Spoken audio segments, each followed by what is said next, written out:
Est-ce qu'on sait si on rêve des mêmes choses au XXIe siècle qu'au XXe siècle? Ce que je trouve amusant, c'est la couleur des rêves. Et donc, les premières banques de rêves datent des années 50. Et il y a une proportion de rêves en noir et blanc qui est très importante. À l'époque, les médias sont en noir et blanc, les films, la télé, etc. Et avec les banques de rêves plus récentes, on voit bien plus de couleurs. Ça permet de montrer que l'environnement est intégré dans nos rêves. Mais est-ce qu'on peut imaginer, par exemple, avec les réseaux sociaux, Instagram, TikTok, que c'est un impact sur nos rêves? On peut le parier. Les téléphones portables sont apparus dans les rêves. Les gens commencent à halluciner des sonneries, des choses qu'il n'y avait pas avant. Elle, c'est Isabelle Arnulf. Elle est neurologue et dirige le service pathologie du sommeil à l'hôpital Pitié-Salpêtrière de Paris. Ma prochaine idée, c'est de hacker le disque dur des rêves. Avec elle, j'ai discuté des rêves et plus précisément de ce qu'il se passe dans notre cerveau quand on rêve. J'ai appris plein de trucs. Je me rappelle d'un de mes patients qui a accouché en rêve pendant que sa femme était enceinte, ou des hommes qui deviennent femmes en rêve, enfin, et vice-versa. Il y a toujours le problème du rêve prémonitoire. 4% des rêves des hommes sont des rêves érotiques, oui. Et seulement 0,5% chez les femmes. Oui. Finalement, l'interprétation des rêves, c'est un peu du bidon, quoi. Ah bah oui. J'ai vu pour la première fois ce que j'ai appelé du pleurir, c'est-à-dire comme ça. Avant qu'on s'installe, je regardais un petit peu votre bureau, puisqu'on se trouve dans votre bureau, et j'ai vu qu'il y avait un livre derrière vous. Le mystère des rêves. Et c'est ça dont on va parler, parce que c'est vrai qu'il y a un côté un peu mystérieux dans les rêves. On va essayer de voir un petit peu finalement ce qui se passe dans le cerveau quand on rêve. Et c'est un sujet que vous étudiez depuis longtemps. Comment vous avez commencé à étudier ce sujet-là, les rêves? Au début, chez les chats, en fait, ah ouais qui sont quand même des grands dormeurs et des grands rêveurs. Ils font à peu près 2 fois plus de sommeil paradoxal que nous, le stade où on rêve le plus. Et surtout, on le reconnaît facilement parce qu'ils bougent un peu les oreilles, les moustaches. Ils sont complètement étalés sur le côté et parfois un peu la queue comme ça. Ouais. Et ils ont essentiellement des rêves de toilette, de proie, de chasse, des trucs de chat, quoi. Est-ce qu'on peut dire finalement que les chats rêvent un peu comme les humains rêvent et qu'il n'y a pas tant de différence entre les deux ou... Probablement, même on peut regarder les oiseaux par exemple, ils chantent dans leurs rêves aussi, surtout les perruches en particulier. Donc probablement que le rêve est complètement présent dans quasiment toutes les variétés animales. Les poulpes ont été montrées par exemple comme capables dans leur phase de sommeil paradoxal de changer à très haute vitesse de couleur en prenant des tas de couleurs de fond, un peu comme un coup ils sont couleur sable, un coup ils sont couleur rocher, mais à une vitesse extraordinaire. Les poulpes? Les poulpes. D'accord. Les poulpes rêvent. Et... Je crois qu'ils ont un cerveau très développé, les poulpes. Oui, mais les araignées qui sont quand même pas très développées, dans leur phase paradoxale, ça a été découvert pendant le Covid, non seulement elles bougent leur rétine pendant le sommeil paradoxal, mais elles ont des petits mouvements et elles commencent à filer leur toile d'araignée dans leur phase paradoxale.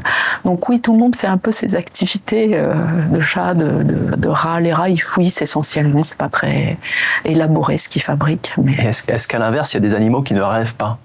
C'est difficile à savoir, il y a très peu d'animaux qui ne dorment pas, certains poissons particuliers qui vivent dans les grottes et qui remontent le courant en permanence, sinon ils sont emportés hors des grottes et ils meurent. Ouais. Ceux-là sont actifs tout le temps, mais à partir d'une certaine taille d'animal, on peut juste dire actif, pas actif. Une moule, une huître, et c'est pas... Je sais pas si on n'a pas la finesse. Est-ce que les moustiques rêvent de nous piquer? Je ne sais pas. En tout cas, ils dorment normalement la nuit, c'est... Normalement. C'est bien quand ça se passe comme ça. Bon, j'ai appris quelque chose, les poulpes rêvent. Et changent de couleur donc pendant leur rêve. À très haute vitesse, c'est très impressionnant. Beaucoup plus qu'en éveil. Si on regarde un poulpe la nuit, on le voit changer de couleur quand il dort. Complètement, il est tout recroquevillé, puis là, son espèce d'œil qui bouge, parfois le bout des tentacules qui bouge.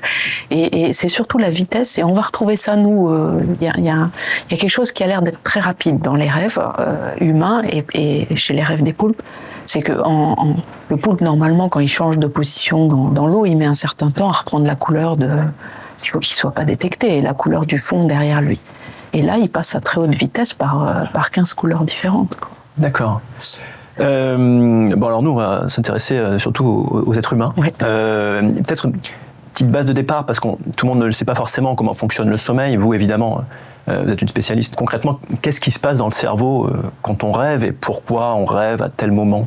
À partir du moment où on ferme les yeux, on relâche le tonus et on passe dans le sommeil, notre cerveau se ralentit. C'est-à-dire qu'il va décharger à moins haute vitesse qu'en éveil et il va petit à petit se couper du monde, en fait. Toute cette partie s'appelle le sommeil lent. Il y a des rêves associés qui sont souvent des rêves assez ordinaires où on reprend la journée un peu en boucle. Et puis au bout d'une heure et demie environ, on passe dans une autre phase de sommeil où là, cette fois-ci, le cerveau n'est plus ralenti, il est beaucoup plus actif et on a l'impression que la personne se réveille. Elle bouge les yeux sous les paupières à haute vitesse aussi, comme si elle regardait des choses, mais les yeux sont fermés.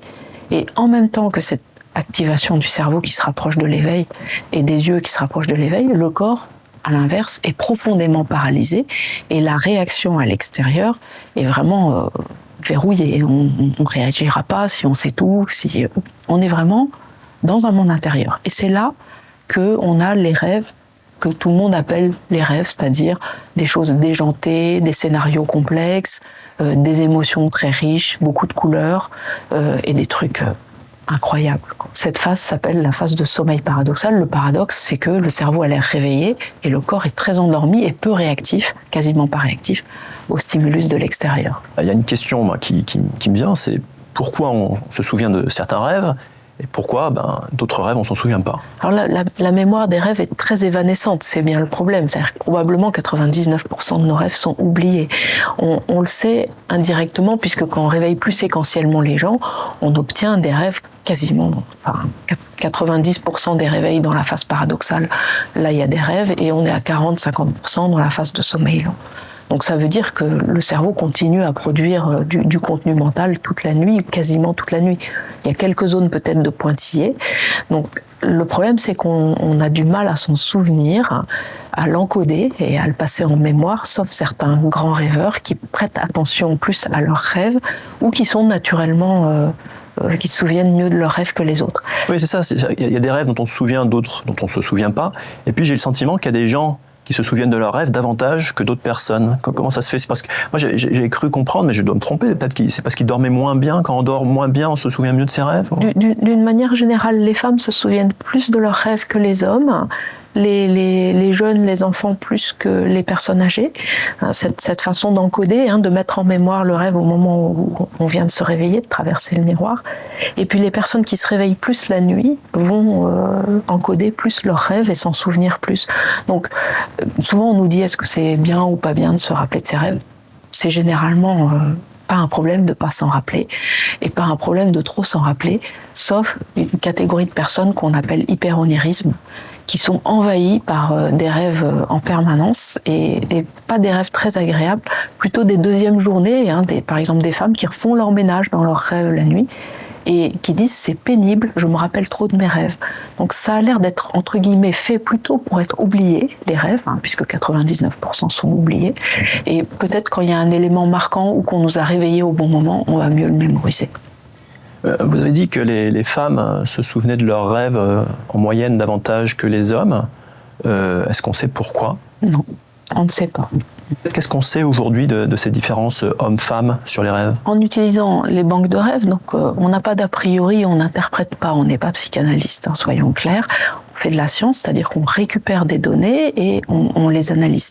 Et donc, quand on récupère les rêves de 500 femmes et de 500 hommes en sommeil paradoxal, et ça a été fait assez tôt, dans les années 50 par les Américains, on peut classer les rêves en fonction des personnages qui sont dedans, du scénario, des émotions. Il y a une vingtaine de classifieurs comme ça. Et donc, ce qui a été remarqué assez tôt, c'est que comparativement, les proportions de personnages masculins et féminins dans les rêves sont différents entre les femmes et les hommes. Les femmes sont à peu près à égalité de personnages masculins et féminins. C'est-à-dire qu'elles rêvent autant d'hommes que de femmes, il y a autant d'hommes que de femmes dans leurs rêves. Alors que les hommes rêvent plus d'hommes que de femmes. Donc c'est intéressant. C'est intéressant. Les lieux des rêves sont plus à l'extérieur chez les hommes et plus à l'intérieur dans la maison chez les femmes. Et les interactions avec d'autres personnages sont... Il y a de l'agressivité dans les deux cas, mais l'agressivité est bien plus physique dans les rêves des hommes et plus une agressivité verbale, t'es plus ma copine, dans les rêves des femmes. Et ça a été fait dans les années 50, donc tout le monde s'est dit, c'est lié, ils rentrent dans nos rêves ce qui rentre dans la réalité de tous les jours. C'est lié à la position des femmes dans la société, elles sont plus à la maison, on leur a dit de pas se battre, etc. Et donc les féministes de Berkeley ont réessayé, ont refait des banques de rêves ces 10 dernières années, en disant la position de la femme a changé, elles ont exactement les mêmes résultats. Mais c'est quand même stupéfiant. Enfin, je veux dire, le fait que les hommes rêvent moins en intérieur que les femmes, c'est perturbant. Oui. Spontanément, on se dit, ok, c'est les positions respectives attendues dans la société. Mais le fait que ça n'ait pas changé en 50 ans, en 60 ans maintenant, suggère que c'est peut-être un invariant, on va dire, génétique, ou en tout cas... ce qui est étonnant, ce qui m'étonne le plus, c'est pourquoi les hommes rêvent plus d'hommes que de femmes. C'est un petit peu étonnant. Et vous avez une piste, non? Si on veut interpréter ou faire des hypothèses, il faut essayer d'avoir un modèle pour voir si ça marche. Si c'est une histoire de place dans la société, prenons des personnes qui ont changé de sexe. Ou, vous voyez, c'est un peu comme ça qu'on fait de la recherche. Et regardons si leurs rêves se modifient quand ils changent leur place et leur reconnaissance sociale. Ça n'a pas encore été fait à ma connaissance. Ouais, parce que mais c'est un peu ça ce qu'on utilise, nous, comme modèle pour comprendre ce qui se passe. Plus de personnes qui changent de sexe aujourd'hui que ça a pu l'être dans le passé. Oui. Et donc, effectivement, ce serait intéressant de voir si... Est-ce que vous pensez que leurs rêves changent parce qu'elles changent de sexe? Ouais, c'est typiquement une question... Vous voyez comment on la pose? Je vais essayer de voir ça, et puis je préviens jamais, par contre, le rêveur ou la rêveuse de ce que je cherche. Sinon, il va m'amener ce que je cherche. Donc, on les met sur d'autres pistes et on recueillerait, par exemple, pendant 2 mois, les rêves de personnes qui ont fait une transition masculin vers féminin, féminin vers masculin, des gens qui sont restés féminin-masculin, et on regarderait la proportion régulière d'intérieur, de personnages féminins et masculins, etc. Oui, j'ai vu que pour éviter les biais, par exemple, vous leur dites on va étudier vos rêves par rapport à votre famille, et puis en vérité, en fait, vous étudiez d'autres choses, quoi. Il faut jamais, ça c'est de la psychométrie de base, jamais dire ce qu'on cherche. Ouais. Alors, il y a d'autres études qui sont assez passionnantes, notamment chez les personnes aveugles. De quoi rêvent les aveugles? Les aveugles, pour revenir à nous, ce qu'il y a le plus dans nos rêves, c'est des images, de la vision. Mais c'est aussi notre sens dominant en éveil. On a aussi des rêves avec des bandes son, de l'olfaction, des sensations sur le corps. On se déplace dans les rêves. Et donc, la suppression de l'entrée visuelle qu'il y a chez les aveugles pose la question de à quoi ils rêvent. Et donc, de façon non surprenante, ils n'ont pas d'image en rêve quand ils sont nés aveugles. D'accord. Par contre, ils ont énormément de rêves auditifs et sensoriels, sensitifs. Par contre, ceux qui ont vu jusqu'à l'âge de 2 ans, donc où leur cerveau a déjà été exposé à des images, continuent à avoir de l'image qui apparaît dans leurs rêves. Après, quand on demande à un aveugle est-ce que vous voyez des choses, il va vous dire oui, mais il ne sait pas ce que c'est que la vision, un aveugle de naissance. Bien sûr. Et au point qu'une équipe du Portugal a demandé à des aveugles de dessiner ce qu'ils voyaient en rêve. Et ils ont dessiné des bonhommes sur la plage, par exemple, avec un soleil et des mouettes dans le ciel. Sauf qu'ils les ont dessinés comme on les dessine, pas comme on les voit. Vous voyez, le soleil, par exemple, on le dessine toujours avec des rayons autour, mais c'est pas comme ça qu'on le voit dans le ciel. Et donc, eux vont représenter ce qu'ils ont non pas vu avec leurs yeux, mais ce qu'ils ont touché sur des choses en relief ou qui leur a été décrit. D'accord. C'est des images mentales, vous voyez, c'est pas des images vues avec les yeux. Ils se déplacent quand même dans un monde qui est un monde spatial, un monde auditif, qui est représenté dans leurs rêves sous une forme qu'eux vont dire « j'ai vu ma sœur ». Ils n'ont pas vu leur sœur avec les yeux, ils ont entendu toucher leur sœur, vous voyez. Et les personnes sourdes et muettes, les personnes sourdes et muettes disent qu'elles entendent des choses, et même l'une d'elles a dit qu'elle entendait une autre langue, alors qu'elle ne l'avait pas entendu en réalité. Donc, même chose, est-ce que c'est une création mentale à partir de ce qu'ils savent, de ce qu'ils voient avec leurs yeux? On ne sait pas. Dans les personnes privées de marche, on a pris 3 groupes, des personnes qui étaient paralysées depuis la naissance, des anomalies de développement de la moelle épinière, des personnes qui ont marché et puis qui ont perdu la marche après un accident, généralement une blessure médulaire, plongée dans une piscine où il n'y a pas de fond, ce genre de choses, et puis des personnes qui marchent. Et pendant 6 semaines, on a recueilli les rêves et on avait fait l'hypothèse que ce qu'on insérait dans nos rêves venait de ce qu'on faisait dans la réalité, et donc que les personnes qui étaient privées de marche ne marcheraient pas dans leurs rêves, privées de marche depuis la naissance, que celles qui avaient marché marcheraient dans leurs rêves. Et à notre grande surprise, tout le monde marche en rêve, y compris ceux qui n'ont jamais marché de leur vie. Et ce n'est pas que de la marche, c'est-à-dire qu'on recueille des rêves où les personnes dansent, font du jardinage, font du basket, ou des tas de situations où on utiliserait les jambes dans la réalité. Mais quand on y pense, y compris des personnes, des blessés médulaires depuis 50 ans, on avait quelqu'un qui avait fait la libération de Paris et qui a reçu une balle dans le dos à ce moment-là, et qui n'avait pas marché depuis 50 ans, et alors en rêve, il marche comme quelqu'un de normal. L'hypothèse que ça nous a fait évoquer, c'est que les personnes privées de marche voient les autres marcher. Et elles sont parfaitement capables, même les yeux ouverts, de s'imaginer elles-mêmes en train de marcher. On le fait souvent de se mettre à la place de l'autre. On a tout un système dans le cerveau qu'on appelle le cerveau miroir ou les neurones miroirs, où quand je vous vois faire ça, dans ma tête, ce qui commande ma motricité des bras est en train de faire la même chose. Mais je vois quelqu'un en train de prendre un verre d'eau et le porter à sa bouche, j'ai la même chose qui se fabrique dans ma tête, même si je ne le fais pas moi-même, par les neurones miroirs.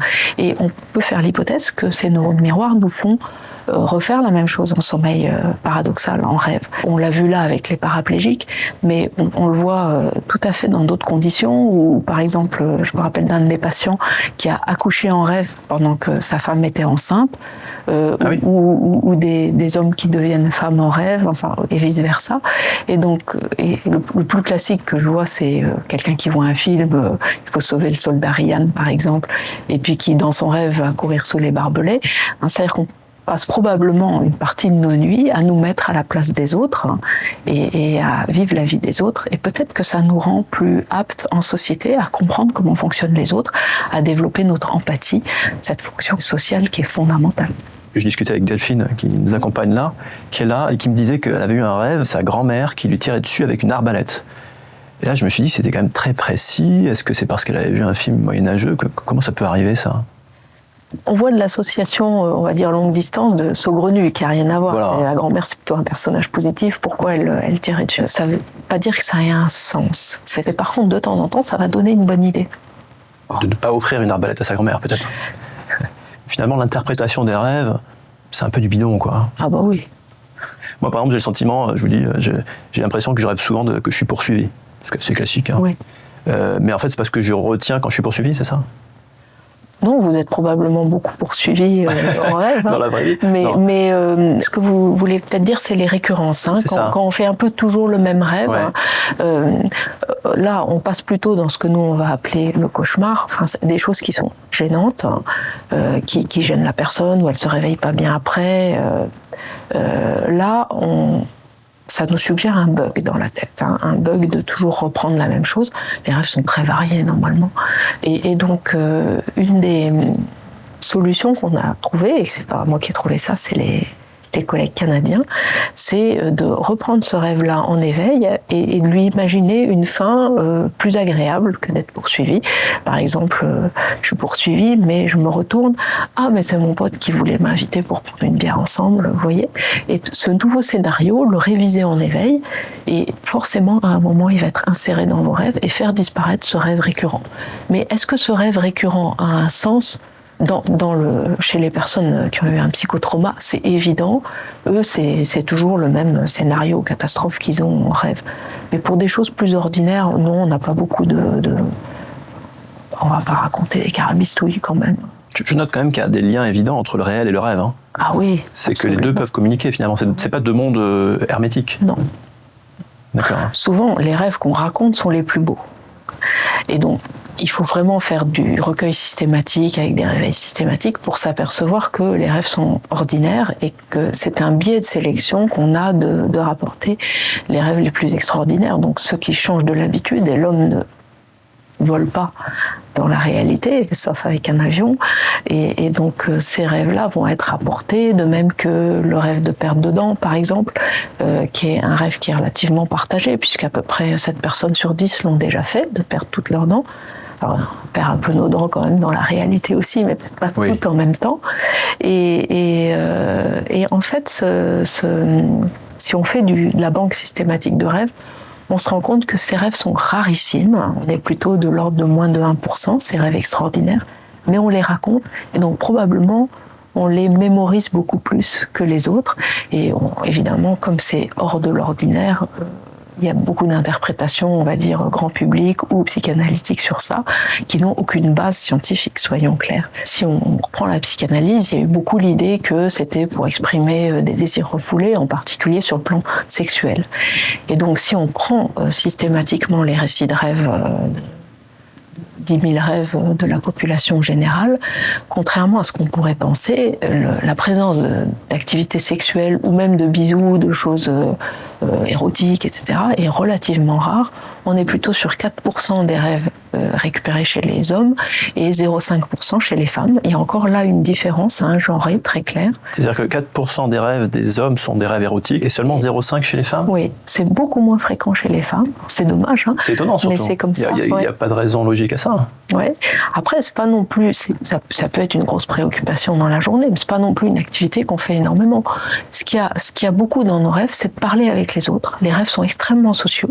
Conduire des voitures, mais il y a, par exemple, avec beaucoup de difficultés, des choses qu'on fait pourtant tous les jours, comme compter, écrire, taper sur un ordinateur et lire des livres. De façon étonnante, cette activité qui est fréquente dans la journée est peu représentée dans les rêves. Au point qu'on s'est demandé si c'était pas lié au fait que la conformation du cerveau en phase paradoxale, en sommeil paradoxal, implique beaucoup des régions visuelles, la région des émotions, et très peu des régions relativement complexes, comme celle de la région où on compte dans la journée.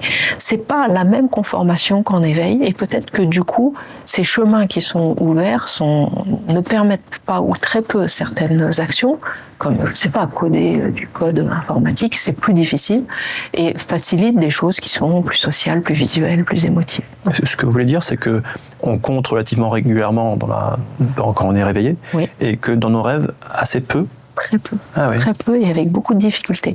Et même la lecture, vous avez des grands lecteurs qui... je sais pas, en littérature, lisent 7-8 heures par jour. Ils lisent extrêmement peu et ils déchiffrent avec grande difficulté les lettres et les panneaux dans les rêves. Dans les rêves. Ouais. Ce qui suggère que cette action est difficile. À un moment, moi, j'avais travaillé sur les moines et les moines, ils prient toute la journée et j'ai demandé, est-ce que vous avez des prières en rêve? Et beaucoup m'ont dit, on a des actes de piété, mais la vraie prière telle qu'on l'adresse à Dieu, qui est un truc très intime, on n'a pas en rêve. C'est pas... Ça n'a pas l'air d'être les régions qui sont réactivées. Et c'est extraordinaire, effectivement, ce que vous dites sur les religieux, effectivement, c'est qui est quand même l'essentiel de leur vie, quelque part, ne se retrouve pas dans les rêves. Mais c'est leur vie, c'est-à-dire que, par exemple, ils disent la messe en rêve, et puis ça se passe pas bien, ça devient une arène, ils savent plus leur texte, voilà. Comme nous, Mais par contre, la prière, c'est une activité extrêmement élaboré difficile, c'est une expérience intime, mais probablement que c'est un peu complexe pour réactiver ça en sommeil paradoxal. Pour avancer sur les rêves, on a les banques de rêves. Voilà, c'est de la littérature connue depuis 70 ans. On a les rêves lucides et on a les personnes qui parlent en rêve, qui extériorisent leurs rêves, qui sont pas paralysées en rêve. Et ça, c'est un modèle que nous, on a beaucoup utilisé parce que tout le monde peut parler en rêve, évidemment, parler dans son sommeil, pardon. On parle beaucoup en rêve, mais extérioriser une partie des paroles. Et ça, on a fait des banques de paroles de ce que les gens disaient dans leur sommeil. Et évidemment, c'est un langage très négatif, avec beaucoup de mots vulgaires, très interrogatifs. C'est adressé à quelqu'un. J'ai vu que vous avez dit que le mot le plus prononcé à l'oral dans un rêve, c'était non. C'est non. Mais nos parleurs nocturnes parlent soit au moment du sommeil lent profond, soit dans le sommeil paradoxal, donc dans des moments où il peut y avoir quand même des interactions assez négatives avec l'extérieur. Et peut-être que c'est que la partie émergée, parler, n'est que la partie très émotionnelle, puisqu'on passe notre temps à parler. Mais on a ces personnes qui sont plus paralysées en sommeil paradoxal, qui sont plutôt des personnes de plus de 50 ans, qui vont avoir la maladie de Parkinson et qui ont des gestes extrêmement complexes dans leur sommeil, les yeux fermés, que nous on visualise au point qu'on peut leur montrer leurs rêves alors qu'ils ne s'en souviennent pas, en tout cas leur comportement de rêve. Et ce qu'on voit beaucoup, c'est des bagarres avec la bande son logique associée, mais on a de temps en temps des gens qui mangent comme ça, qui fument, qui écrivent, qui tricotent. Vous voyez, alors il y a évidemment ni cigarette, ni cuillère, ni rien, mais le geste est parfaitement fait, comme s'il était fait en éveil. Est-ce que ça permet aussi de prévenir des maladies dégénératives ? On espère que ça va le permettre. Pour l'instant, ça permet de les repérer 5 à 10 ans avant et peut-être de faire changer des choses du mode de vie. Par exemple, faire plus de sport, faire travailler plus son cerveau, manger bon, tout ce qui va permettre de préserver une bonne santé cérébrale. La notion du temps, j'ai le sentiment, moi, quand je me souviens de mes rêves, que le temps est un peu se dilate. C'est pas le même temps, la même temporalité dans mes rêves que dans le monde réel. Est-ce qu'on a fait des études là-dessus ? Oui, alors c'est un peu ce qu'essaye de dire Inception, comme si voilà, il y avait des fois des choses qui se dilataient. Pour répondre à cette question avec des modèles scientifiques, on peut prendre par exemple les gens qui parlent, qui ont des conversations, et nous l'avons fait en rêve. Qu'est-ce que t'en penses ? Trop cher ? Non, arrête, 800 balles, c'est rien. Voilà ce qu'on récupère nous, chez un dormeur pendant son sommeil. Et vous voyez que les temps qui sont laissés à la personne, l'interlocuteur en rêve, sont respectés. Comme si... D'accord, il n'y a pas tant de différence que ça. Les tours alors. de parole, non. En tout cas, quand les gens parlent en rêve, ils parlent pas plus vite. Et ils laissent les pauses comme on ferait tous dans une conversation. On a l'impression d'avoir des gens au téléphone. Ensuite, on a nos personnes qui vivent leurs rêves et qui se battent, etc. Et c'est à vitesse normale. Quand elles mangent pas trop vite. Et il y a juste les émotions qui ont l'air d'aller beaucoup plus vite. Ah oui, ouais. C'est-à-dire qu'on passe effectivement du rire aux larmes.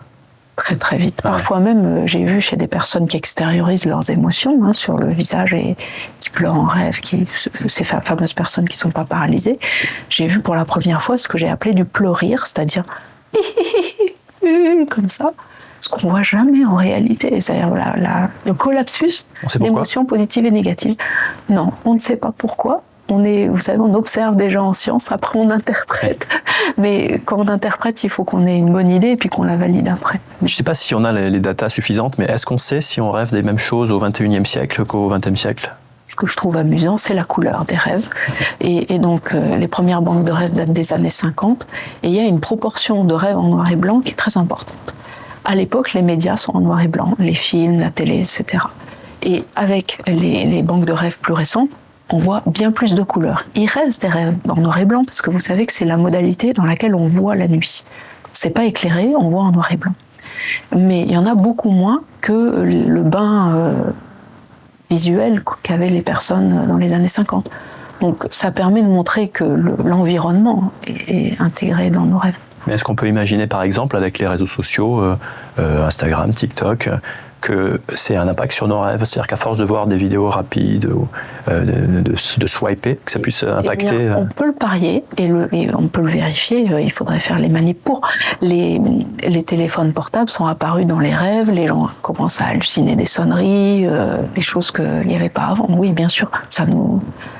Ce qu'on voit très rarement, par contre, et ça a été très joliment fait, c'est le clavier lui-même, en fait. C'est-à-dire que les gens sont immergés dans l'image qu'il y a sur l'écran. Ça s'est vu, par exemple, en faisant faire des jeux de Tetris. Vous savez, ce jeu où il faut descendre des choses. Les personnes dorment dessus et on leur demande à quoi ils rêvaient. Et donc, vous vous en doutez, quand vous venez de vous entraîner au Tetris, vous descendez des barres dans vos rêves. Et en fonction de l'approfondissement du sommeil, ça devient plus des barres, ça devient je descends une route en voiture, ça devient une espèce de généralisation de ce qu'on a fait avant de dormir. C'est très joli. C'est Stig Gold qui a fait ça à Harvard.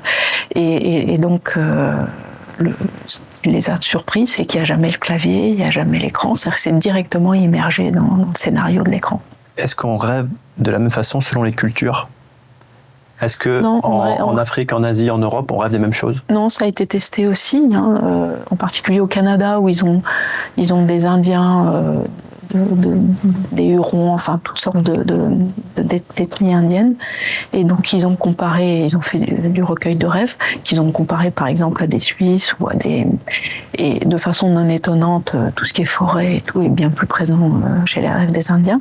Et l'agressivité, elle est présente dans tous les rêves de tout le monde. Nos rêves sont relativement agressifs, mais elle est extrêmement physique chez les Indiens et beaucoup plus verbale chez un Suisse, par exemple. Donc c'est un mode de vie, c'est le mode de vie. C'est un mode de vie qui rentre, ouais. Mais ça reste quand même, l'agressivité reste l'invariant, mais par contre la forme qu'on lui donne dépend de ce qu'on vit dans la journée. j'ai vu que vous disiez que le cannabis ou l'alcool impactaient les rêves, et que notamment les gros fumeurs de cannabis ne se souvenaient plus de leurs rêves, Oui. et que les gros buveurs d'alcool avaient plus de cauchemars. Je caricature un peu, Oui, mais si, c'est vrai, ça. c'est vrai. Et ce qu'il y a d'assez intéressant, c'est que quand on arrête de fumer du cannabis, les rêves reviennent. Avec même souvent, il y a une période de rebond, comme on dit, c'est-à-dire qu'on les a bloqués pendant quelques temps, ils reviennent. Et c'est probablement en partie lié à l'amnésie. On a ça aussi avec les cachets pour dormir. Hein. Il y a une amnésie d'une partie des rêves, sauf s'ils s'arrêtent très tôt et du coup ils donnent des cauchemars en deuxième partie. Mais oui, bien sûr, ce qu'on absorbe, en tout cas, ce qu'on absorbe comme produit qui modifie le cerveau, modifie les rêves, clairement. J'ai regardé plusieurs de vidéos que vous avez tenues au fil des années, et je crois que la dernière que j'ai vue, vous disiez qu'il y avait 5 fonctions. Mais certaines, vous disiez qu'il y en avait 3 ou 4. Donc, oui, combien il y a de fonctions des rêves? On avance donc, de plus en plus. Aujourd'hui, en 2025, quelles sont les fonctions des rêves qu'on peut... Évidemment, qu'on peut imaginer. On ne sait pas, parce que c'est très dur de prouver une fonction. Mais la première fonction qui a été trouvée, c'est la fonction de mémorisation. On acquiert des nouvelles choses dans la journée et ça rentre à l'intérieur de nos rêves. Et on sait que déjà le sommeil consolide ce qu'on vient d'apprendre. On a à peu près 20% de gain en performance après avoir dormi sur un apprentissage, une récitation, une nouvelle natation, le crawl. Ça, on le dit aux étudiants, c'est-à-dire que la veille d'un contrôle, c'est souvent pas mal de le relire avant de se coucher, quoi. Voilà, exactement. Et ça, par contre, c'est bien prouvé que le sommeil consolide. Et l'autre chose qui a été prouvée, c'est qu'on insère dans nos rêves énormément de choses de la veille, en fait. Il y a surtout en début de nuit, sur les rêves de début de nuit. En fin de nuit, il y a plus des souvenirs anciens et plus de l'anticipation de la journée d'après, ce qui est une autre fonction. Vraiment ? Oui. Comment c'est possible, ça ? Alors, le modèle le plus joli qu'on a fait, c'est de prendre nos étudiants en médecine la veille du concours et donc de leur demander le matin à quoi ils avaient rêvé. Et évidemment, le concours de première année de médecine, c'est le plus difficile de toute leur vie. Et 81% ont rêvé du concours et surtout ils ont échoué en rêve. C'est ça qui est intéressant, même ceux qui vont être les premiers ensuite. Et donc on voit bien que face à des challenges de la journée, il y a une anticipation en rêve, une réunion importante, une première pour des théâtreux par exemple. Alors, pour être clair, ils n'imaginent pas en fait un futur improbable. C'est-à-dire ils savent que demain ils ont un contrôle ou que demain ils ont telle pièce. Et donc, du coup, ils en rêvent parce qu'ils savent que ça va se produire. Ils n'imaginent pas des choses qu'ils ne savent pas qu'elles vont se produire. Non. Il y a toujours le problème du rêve prémonitoire où les gens pensent qu'ils ont prévu quelque chose en rêve qui va se passer en réalité, qui est une grande discussion. Mais par contre... On peut l'avoir d'ailleurs. Est-ce que ça existe les rêves prémonitoires ? Alors 70% des gens disent qu'ils en ont fait, parfois avec des exemples un petit peu troublants. Si je pense pas que ça a une origine céleste et qu'il y a une petite machine en nous qui nous fait deviner l'avenir, je peux penser que je fais des scénarios toutes les nuits, énormément, 99% je les oublie, et ces scénarios touchent souvent mes proches, mon boulot, etc. Puisqu'on insère dans les rêves des événements de la veille et de notre milieu. Il y a peu de choses qui sortent de l'ordinaire. De temps en temps, un de ces scénarios va se passer dans la journée. Surtout si j'ai traité l'information de façon non consciente dans la journée et que j'ai remarqué que vous aviez un peu une sale tête, un début de rhume et tout, et peut-être qu'il a un cancer et que je rêve que vous avez un cancer et que le lendemain vous m'annoncez que vous avez un cancer. Vous voyez, le traitement non conscient de l'information, on le fait sans arrêt et peut-être qu'il est mieux représenté en images, en association pendant les rêves. Les rêves font des associations qu'on ne ferait pas en journée. Ce que vous dites, c'est qu'on fait un nombre important de rêves et que quand l'un de ces rêves-là s'avère finalement se vérifier dans le futur, on le remarque, peut-être plus que tous ceux qui ne sont pas produits et qu'on dit « Ah, j'ai fait un rêve prémonitoire ». Ça l'indice. C'est une de mes futures recherches. Est-ce qu'on a un disque dur des rêves qui reste dans la journée et que de temps en temps, un petit point qu'on voit dans la journée nous rappelle un rêve que sinon on aurait oublié. Ces rêves prémonitoires me font penser à de l'indissage. J'ai un indice dans la journée et ça me rappelle un rêve que j'ai fait la veille. D'accord.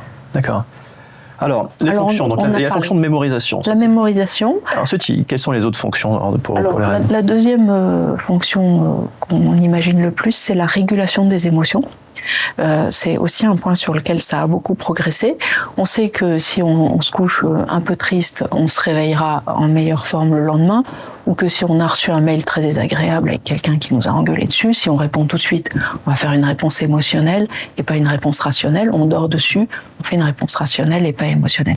Donc on sait que le sommeil, en tout cas, aide à réguler nos émotions, c'est-à-dire à nous désensibiliser, à digérer les émotions négatives. Est-ce que ça se passe dans les rêves ? On pense que oui, parce que les rêves sont, en particulier ceux de sommeil paradoxal, sont extrêmement riches en émotions, à très haute vitesse, comme on vient de le montrer dans différentes manips qu'on a fait dans le service, et un petit peu comme si on serait exposé la nuit dans un espèce de théâtre mental, où on revoit le gars, où on lui dit « t'aurais pas dû me dire ça, faut pas me parler comme ça, etc. » Et puis c'est fait, c'est digéré d'une façon peut-être scénarisée, une espèce de... C'est l'idée du théâtre mental qui permet de régler des problèmes. Alors évidemment, c'est un endroit parfait pour le faire, parce que dans ces phases de sommeil paradoxal, on a énormément d'émotions, il n'y a rien qui passe dans le corps. C'est-à-dire que là, si j'ai très peur, je vais accélérer mon cœur en éveil. En sommeil paradoxal, je peux vivre les plus grandes horreurs du monde, j'aurai pas une seule accélération du cœur. C'est-à-dire que c'est un moment où le cerveau est dans un monde intérieur et il peut traiter l'information sans qu'il y ait de conséquences sur le corps. Donc c'est probablement le moment idéal pour ça. Mais parfois ça peut être perturbant, c'est un peu sans raison, a priori, s'engueuler avec quelqu'un dans un rêve et puis après on voit la personne le lendemain et moi ça m'est arrivé des fois, je suis un peu gêné parce que je me dis mince, c'est vrai, c'était un rêve, mais qu'est-ce que ça veut dire et peut-être que... Ce qu'il y a d'intéressant et que vous soulignez là, c'est que les rêves sont bien plus négatifs que ce qu'on pensait. C'est-à-dire que spontanément, on dit un rêve, on imagine un paysage merveilleux, des filles très belles, des interactions avec des gens très sympas. La vérité, quand on fait du carnet de rêves systématique, c'est que les interactions négatives prédominent sur les positives. Les rêves sont plus... préoccupés, ça se passe pas très bien. Alors, c'est évidemment exacerbé sur ces rêves d'échecs aux examens qu'on a vus chez nos étudiants, mais c'est vrai chez la majorité des gens. Et donc, pourquoi pas, en tout cas, retravailler des scénarios de façon plus négative pour voir comment on y ferait face dans la journée ensuite. Mais c'est ce que vous dites, hein, ça permet de purger les émotions. Purger les émotions, probablement faire des scénarios alternatifs, des espèces de dystopies la nuit, qui nous aideraient à... C'est une hypothèse darwinienne, c'est Revonsuo, qui est un chercheur finlandais, qui l'a dit. Il a remarqué, par exemple, et puis ça a été remarqué assez tôt, que les jeunes mères qui viennent d'accoucher ont énormément de rêves où l'enfant est en danger, tombe du lit, et alors les papas l'ont aussi, les jeunes papas, et donc il fait l'hypothèse que c'est important d'avoir ces rêves-là, qu'on fait des scénarios catastrophes dans nos rêves, parce que si ça arrive dans la journée, on va être beaucoup plus efficace et rapide pour régler le problème. Et si c'est resté avec l'évolution, c'est que ça a aidé à la reproduction de l'espèce, etc. Alors, pour les jeunes mamans, elles protègent peut-être mieux, et les jeunes papas, leurs petits, si elles ont eu ces rêves très négatifs. C'est un peu ça son hypothèse. Donc vous voyez, on est passé de la digestion des émotions à l'anticipation, la simulation de la menace en rêve, et qui nous rendrait plus performants le jour d'après. Simulation de la menace chez mes étudiants en médecine, mais pour plein d'autres cas, et je suis sûre que chacun peut penser 2 minutes à quoi il a rêvé, il va trouver ça. C'est très universel, ces rêves négatifs. Mon champion olympique aura oublié ses baskets le jour des Jeux Olympiques dans son rêve, mais il les oubliera pas dans la journée. Alors, mémorisation, purger les émotions. On appelle ça régulation émotionnelle, mais oui, anticiper les menaces pour mieux y faire face le jour, se mettre à la place des autres. L'empathie, être capable de se mettre à la place des autres. Et puis, que je réfléchisse pour mon 5e, la 5e, c'est la créativité. Ouais. Alors ça, c'est pareil, c'est des choses sur lesquelles on a travaillé un peu plus récemment. La créativité, c'est créer des choses nouvelles, qui n'existent pas, des solutions un peu hors de la boîte. Les exemples un peu empiriques viennent de grands chercheurs, comme Einstein, qui a dit qu'il avait découvert la théorie de la relativité en rêve. Mais on ne sait jamais si c'est une belle histoire au moment du Nobel à raconter, ou si c'est vraiment quelque chose qui est réel. C'est-à-dire, est-ce qu'on va faire en rêve des associations nouvelles qu'on ne serait pas capable de faire en réalité. Et donc, c'est difficile difficile à tester comme expérience. L'exemple un peu classique, c'est je ne sais plus son nom, celui qui a découvert la machine à coudre. La plupart des gens qui font des recherches, découvrir la machine à coudre ou Einstein, ils pensent sans arrêt à leurs problèmes dans la journée. Ça vient pas... Ils sont envahis, baignés dans leurs problématiques. Et ce que dit par exemple celui de la machine à coudre, c'est qu'il s'est endormi sur son problème et que dans son rêve, il était dans un pays lointain où un roi lui disait « faut que tu trouves une façon de fabriquer une machine à coudre, sinon je te coupe la tête. Tu as 24 heures. » Il cherche, il trouve pas dans son rêve et donc... Au bout de 24 heures, il avoue au roi qu'il n'a pas trouvé. Et le roi dit, tant pis, il appelle ses lanciers. Et les lanciers arrivent pour lui couper la tête. Et là, il s'aperçoit que dans la pointe de la lance, il y a un trou. Et il se réveille à ce moment-là avec un eureka en disant, bon sang, le trou dans l'aiguille d'une machine à coudre, je ne dois pas le mettre au bout de la partie droite comme une aiguille normale, je dois mettre le trou dans la pointe. Le chat dans la pointe. Et vous voyez, elles sont faites comme ça, les machines à coudre. C'est incroyable. Et on se dit, il se préoccupe de ça, il a des espèces de pensées concentrées dessus toute la journée, mais l'image, il la crée en rêve. Et donc notre idée, une des parties de recherche de mon centre, c'est de montrer que en éveil, on a une pensée un peu conceptuelle, et que à partir du moment où on bascule dans le sommeil, on passe dans une pensée en image, et que si on associe les deux, on peut trouver des solutions longue distance. Alors on l'a fait déjà à l'endormissement, avec la technique récemment qu'on appelle d'Edison ou de Dali, qui consiste au moment où on est calme et qu'on s'endort, à garder quelque chose dans la main, un objet, qui va tomber sur le sol en faisant du bruit. Edison, il prenait une boule de pétanque, ça cassait les sols ici, donc on n'a pas pris une boule de pétanque, on a pris une bouteille en plastique pleine d'eau, et donc on a laissé nos gens se reposer dans la journée avec la bouteille, et déjà on a regardé au bout de combien de temps la bouteille tombe, et donc elle tombe juste à l'endormissement, c'est-à-dire il y a entre 30 et 60 secondes de ce qu'on appelle le stade N1, qui est le début du sommeil. Et ensuite, on leur a posé des questions, des équations un petit peu complexes avant et après une période où ils avaient 20 minutes de repos. Ces équations ont une solution qui est classique, très longue, très lente, très rébarbative. Mais il y a une règle cachée qu'ils ne voient pas et qui fait que c'est des suites de chiffres, que c'est toujours le deuxième chiffre qui va être le dernier. Et si on trouve la solution cachée, on règle les équations en quelques secondes, au lieu de 1 minute, 2 minutes à chaque fois. Et donc, ceux qui n'ont pas dormi pendant la période de 20 minutes, après avoir fait les premières équations, en recommençant les équations, on a à peu près 30% qui ont la solution. Ceux qui ont fait 1 minute de sommeil, d'endormissement, 83% ont la solution. Et ceux qui ont laissé tomber la bouteille et ça les a pas réveillés, ils ont continué dans l'approfondissement du sommeil, 14% ont la solution.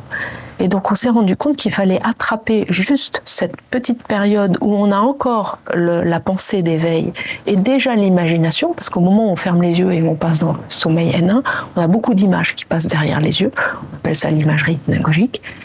Il faut juste attraper ça, se réveiller pour s'en rappeler, parce qu'après si on s'endort, on a oublié la solution. Ouais. Donc ça c'est juste pour illustrer que, et donc Dali le faisait, lui il laissait tomber une cuillère ou une clé et puis il dessinait tout de suite ce qu'il voyait, il disait qu'il avait des super idées. Et Edison il a trouvé l'ampoule électrique, donc il disait qu'il trouvait ses solutions comme ça. Donc on voit déjà que un tout petit bout de sommeil, ça permet de développer une créativité. Je vous laisse imaginer le sommeil paradoxal, où là on est 30 minutes dans un monde extérieur. On ne peut pas ne pas imaginer que ces associations complètement folles qu'on fait en rêve pourraient de temps en temps nous faire trouver des solutions auxquelles on ne pense pas. Ouais, vous parlez de créativité, et ça me fait penser qu'il y a un lien évident entre les rêves et puis le monde de l'art. Il est surréaliste, mais même dans le cinéma, je pense à Matrix, Inception, David Lynch...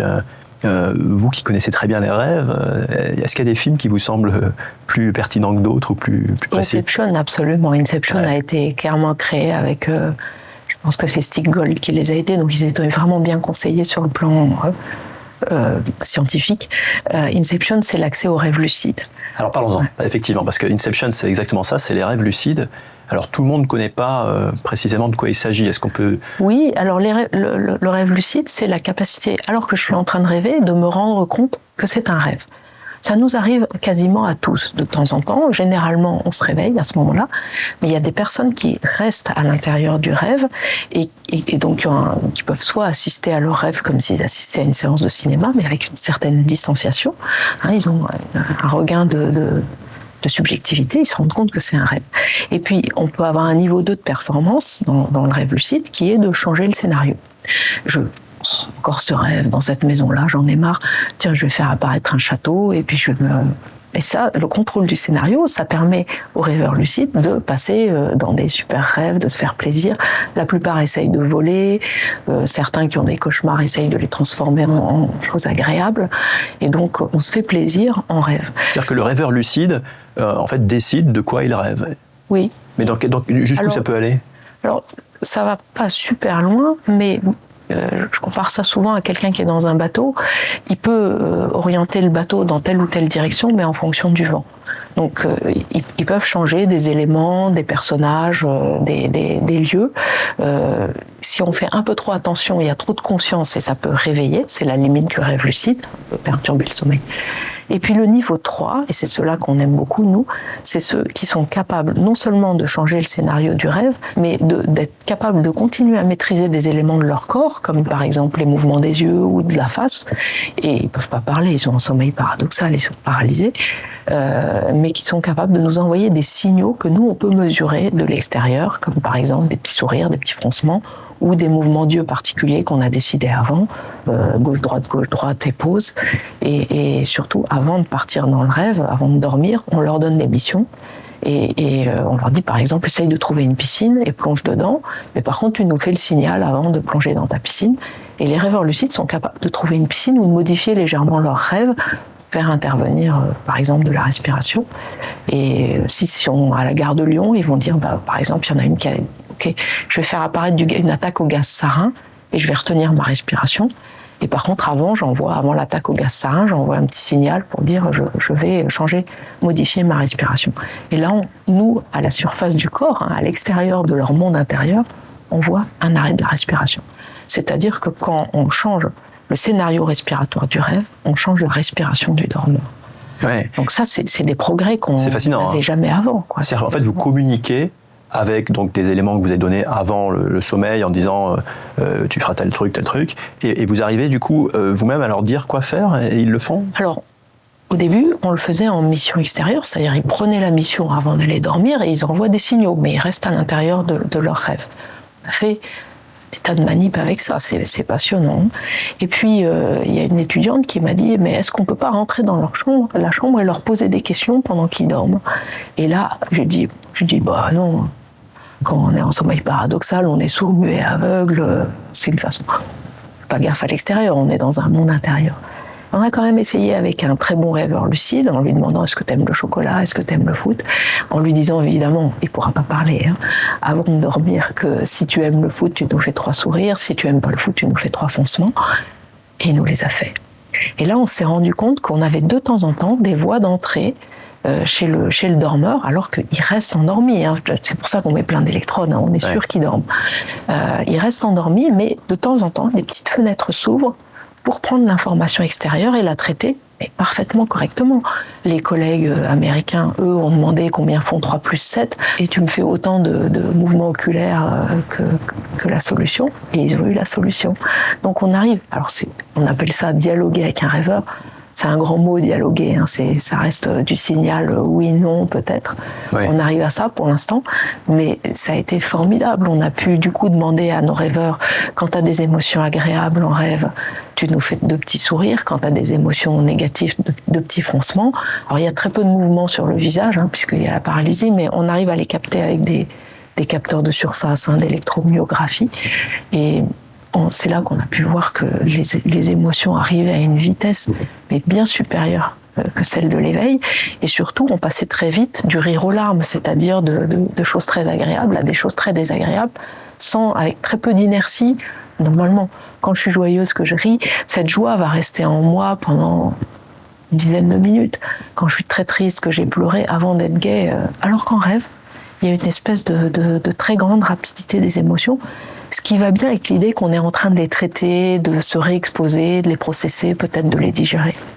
Est-ce que tout le monde peut devenir rêveur lucide si on s'entraîne ? En théorie, oui, c'est des entraînements assez difficiles. Il y a des gens qui le font spontanément, c'est ceux qu'on préfère.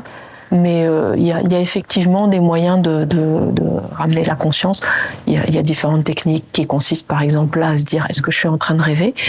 En ce moment, voilà, on est en éveil, est-ce que je suis en train de rêver ? Et plus je vais me préoccuper de ça, plus cette préoccupation va arriver à l'intérieur de mes rêves, puisque ce que je fais dans la journée vient dans mes rêves. Et à un moment, je vais me dire est-ce que je suis en train de rêver ? Et dire bah oui, qu'est-ce que je fais ? C'est bizarre, je suis en short dans un glacier, alors normalement on est habillé, donc c'est un rêve. C'est une des techniques. Parmi les autres techniques, il y a celle d'augmenter la conscience, de s'endormir en comptant, de faire des petits signaux lumineux derrière les paupières pour augmenter la conscience du monde extérieur et donc du fait que je suis en fait pas dans un monde ailleurs, mais dans mon lit en train de rêver. Toute la subtilité, c'est de pas réveiller, de rester conscient, mais pas en éveil. Ça risque pas de dégrader notre sommeil ? Si on le fait trop, certainement, les bons rêveurs lucides, ils ont un rêve lucide par semaine. Sur probablement 150 rêves, c'est pas très fréquent. On les a plus sur les rêves du matin, vers 5 heures du matin, ou quand on s'est réveillé et qu'on reprend la grasse matinée. Il y a une période plus propice à la lucidité en rêve. Et c'est valable, pour le coup, de la même façon pour les hommes et pour les femmes. Il n'y a pas de différence. Il n'y a pas de différence. Les rêveurs lucides sont plus créatifs que la moyenne. C'est plutôt quelque chose de positif. Il y a des personnes qui cherchent à l'être aussi dans le cadre... C'est une expérience très agréable, le rêve lucide. Et c'est valable pour tous les âges ? Oui, alors c'est pareil, les enfants sont plus rêveurs lucides que les adultes. C'est une faculté qu'on a moins en vieillissant. Par curiosité, ces études sur le rêve lucide, moi je trouve ça fascinant. Moi aussi. Je pense que tout le monde. Mais elle date de quand ? Alors la découverte du rêve lucide, c'est... D'abord qu'on était capable de diriger nos rêves, c'est Hervé de Saint-Denis à la fin du 19e siècle, qui lui-même était rêveur lucide, mais il racontait ça, et ça a été repris un peu par les surréalistes, et c'était quelque chose qui était connu comme une expérience agréable, mais intime, comment vérifier si elle est vraie. Et finalement, dans les années 50, 60, quand le sommeil paradoxal a été découvert, il y a un rêveur lucide qui a dit mais moi je suis capable de diriger mes yeux, pas le reste parce qu'on est paralysé, et je vais vous dire quand je suis en train de rêver, je vous ferai le signal gauche-droite, pause, je vais vous envoyer un télégramme du pays des rêves, et puisqu'on enregistre les mouvements des yeux dans tous les labos de sommeil, c'est notre quotidien, en même temps que l'encéphalogramme, les chercheurs c'était à Stanford, se sont aperçus que il envoyait un signal alors qu'il était authentiquement en sommeil paradoxal. Et donc il y a eu quelques recherches à ce moment-là, pas beaucoup, et puis elles ont beaucoup repris ces 10 dernières années, et on est plusieurs équipes dans le monde à travailler sur ça, pas beaucoup, sachant que nous, à la Pitié, on travaille beaucoup sur une maladie rare qui s'appelle la narcolepsie, du sujet jeune, qui est une maladie horrible où ils s'endorment sans arrêt, mais où les personnes ont des rêves très rapides dès qu'ils s'endorment, du sommeil paradoxal tout de suite, et une conscience de rêver beaucoup plus élevée que chez les autres. Et du coup, ces personnes qui étaient nos patients, qu'on soignait, sont devenues nos partenaires de recherche. Et donc, on confie les missions, et puis ils les réalisent ensuite, et on a beaucoup plus de résultats qu'avec des personnes non narcoleptiques. On arrive au terme de notre discussion. Je vous remercie du temps que vous m'avez consacré. J'ai une petite dernière question qui est plus personnelle. Aujourd'hui, dans le cadre de vos recherches sur les rêves, c'est quoi les pistes que vous avez envie d'approfondir ? Parce qu'on parlait des rêveurs lucides, et finalement, on a vu que ces 10 dernières années, il n'y a eu plus d'études. Alors, ma prochaine idée, c'est de hacker le disque dur des rêves. Et donc, de prendre des patients qui parlent dans leur sommeil, de les réveiller et de leur demander s'ils se souviennent à quoi ils rêvaient, et prendre ceux qui ne se souviennent de rien, et leur dire, mais si je te dis le nom Michael, est-ce que ça te dit quelque chose ? Et de voir si, avec cet indice, j'arrive à tirer le fil d'Ariane et à avoir le récit. J'ai quelques indices, je pars toujours de la recherche, c'est mes patients d'abord, tout ce qu'ils me racontent, et il y a la femme d'un patient qui parle beaucoup dans son sommeil, qui s'amuse à faire ça avec son mari le matin. T'as rêvé à quoi ? Je sais pas. Et qui lui dit, si je te dis qu'il y avait des élèves à la fac, Et là, tout d'un coup, c'est une sorte d'eureka, et il lui tire un rêve de 30 minutes où il fait cours à la fac, il doit parler fort, il n'y a plus de mur, ce genre de choses. Donc, ça me fait penser qu'il y a bien un disque dur. Combien de temps il tient? Est-ce qu'il tient une journée? Et est-ce qu'on l'efface la nuit d'après? Parce que ça serait infini, sinon. Ouais. Est-ce qu'il y a une chose que vous ne comprenez pas, que vous aimeriez vraiment comprendre sur les rêves? Il y a plein de choses que je ne comprends pas. Ouais. Donc, j'aimerais progresser sur la fonction, hein, mais c'est ce qu'il y a de plus difficile. Pour l'instant, les 5 fonctions que je vous ai dites, c'est des fonctions plutôt du sommeil. L'utilité des rêves, quoi. Et on l'applique au rêve parce que le rêve est enchâssé dans le sommeil.